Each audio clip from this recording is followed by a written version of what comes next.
اللہم صلی علی محمد وعلی آل محمد صلی اللہ علیہ وآلہ وسلم۔ حضرت ابو ہریرہ سے روایت ہے کہ نبی کریم صلی اللہ علیہ وآلہ وسلم نے ارشاد فرمایا، اللہ تعالیٰ ہر روز رات کے تہائی حصے میں آسمان دنیا پر تجلی فرماتا ہے، ارشاد فرماتا ہے کوئی دعا کرنے والا میں اس کی دعا قبول کروں، ہے کوئی مانگنے والا تو میں اسے عطا کروں، ہے کوئی مغفرت طلب کرنے والا تو میں اسے بخش دوں۔ حدیث مبارکہ سے یہ پتہ چلا کہ نبی کریم صلی اللہ علیہ وآلہ وسلم کی زبانی یہ پتہ چلا کہ اللہ تعالیٰ ہر روز رات کو، ہر روز، یہاں بات حج کے دنوں کی نہیں ہوئی، یہاں بات لیلۃ القدر کی نہیں ہوئی، نہ تو شب معراج کی بات ہوئی ہے، ہر روز رات کی بات ہوئی ہے۔ اب پچھلا جو تہائی حصہ ہے وہ کون سا حصہ ہے؟ پچھلا تہائی حصہ آلموسٹ تب کا حصہ ہے کہ جب ہم رات 12-1 بجے جاگ کر اپنی موویز کمپلیٹ کر کے، اپنے کام کاج کمپلیٹ کر کے سونے کے لیے لیٹ جاتے ہیں، تب وقت بنتا ہے تہجد کا، نماز فجر سے پہلے کا وہ وقت، وہ بہت ہی خاص وقت ہے۔ لیکن ہم لوگوں نے ایسی روٹین بنا رکھی ہے، اس وقت ہم کھانا شانا کھا پی کے سونے کی تیاری پکڑ رہے ہوتے ہیں، ہم سو رہے ہوتے ہیں۔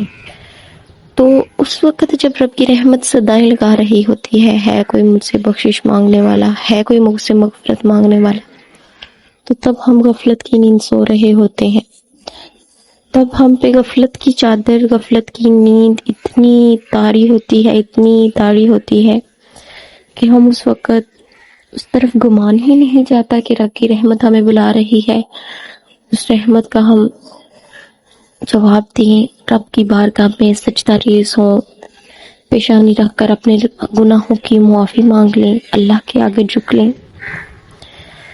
تو وہ وقت اتنا امپورٹنٹ وقت ہے، اتنا امپورٹنٹ وقت ہے، میں کہتی ہوں اگر آپ کی حاجات جو صدیوں سے پوری نہیں ہو رہی، آپ اگر بیمار ہے نا تو آپ کو ڈاکٹرز نے بڑی میڈیسن دی ہے، خاص طور پہ آپ جب ذہنی کشمکش میں ہوتے ہیں، مینٹلی ڈسٹرب ہیں، تو ڈاکٹرز نے بڑی میڈیسن دی ہے۔ لاسٹ میں انہوں نے کیا سجیسٹ کرنا ہوتا ہے کہ آپ نے کسی نفسیاتی ڈاکٹر کو چیک کرا لیں۔ تو نفسیاتی ڈاکٹر ادھر کیا کرتے ہیں، وہ صرف آپ کو سنتے ہیں، میڈیسن سے وہ کام لیتے ہیں، وہ صرف آپ کو سنتے ہیں،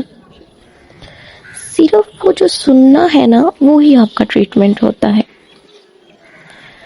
اور میں کہتی ہوں ذہنی کشمکش کا سب سے بڑا ٹریٹمنٹ تہجد ہے، سب سے بڑا ٹریٹمنٹ تہجد ہے۔ اگر آپ بے سکون ہیں، زندگی پریشان ہے، اگر آپ کو کسی کام کی سمجھ نہیں لگ رہی، بالکل ہر چیز بند ہو چکی ہے، بند گلی میں جا چکے ہیں، نہ آگے کا راستہ ہے نہ پیچھے کا راستہ ہے، تو ادھر صرف ایک ہی چیز ہے، وہ ہے تہجد۔ اپنے رب کو سنا لیجئے، سنے گا وہ پکارنے والے کی پکار کا جواب دیتا ہے، اور اس بات کا وہ قرآن میں خود اعتراف کر رہا ہے کہ جب رب کو کوئی پکارنے والا پکارتا ہے تو وہ اس کا جواب ضرور دیتا ہے، وہ کہتا ہے کہ میں پکارنے والے کی پکار کا جواب دیتا ہوں۔ پھر یہ کوئی انسان تو نہیں جس کے منہ سے بات نکلی ہے تو اس پر پورا نہ اترے، یہ ہمارا رب ہے، یہ ضرور پورا اترتا ہے، پھر اس ٹائم اسے پکار لیا کریں۔ تہجد کی رکعتوں اور اس کی فضیلت کو اور اس کی شرائط کو بیان کرنے سے پہلے میں اس مختصر سی ویڈیو میں صرف آپ کو بار بار یہی کہوں گی کہ تہجد کی طرف آئیں، کہ تہجد کی طرف آئیں۔ اس کی رکعتیں کوئی فرض نہیں ہے، کوئی واجب نہیں ہے کہ اتنی رکعتیں ہی پڑھنی ہیں، 2 رکعت پڑھ لیجئے، 2 رکعت ہی پڑھ لیجئے، ان 2 رکعتوں میں اللہ سے مانگ لیجئے۔ پھر ان 2 رکعتوں کا صلہ دیکھیے کہ اللہ تعالیٰ ان 2 رکعتوں کے صلے میں اللہ تعالیٰ کیا دیتے ہیں۔ 2 رکعتیں پڑھیے اور 10 منٹ، 15 منٹ، 5 منٹ، جتنی بھی آپ کو پریشانی ہے، جتنا بھی آپ کا سٹریس ہے، اتنی دیر رب سے باتیں کریے۔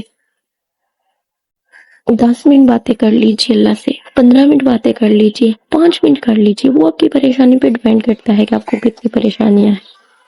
اور وہ اس ڈاکٹر کی طرح آپ کا سلیوشن نکالے گا جس ڈاکٹر کے پاس آپ کئی پیسے لگا کر جاتے ہیں، انسانوں کو جب سنتے ہیں نا تو اندر اپنی بات سنانا شروع کر دیتے ہیں، لیکن رب کی ذات تو ایسی ذات ہے جو صرف ہمیں سنتا ہے، اور پھر بعد میں چپکے سے سلیوشن نکال دیتا ہے ہماری پرابلمس کا۔ تو میں یہی کہوں گی کہ تہجد کے ٹائم اٹھیے، رب کو اپنی باتیں سنائیے، اور پھر دیکھیے کہ رب تعالیٰ آپ پر کیسے کرم کرتے ہیں۔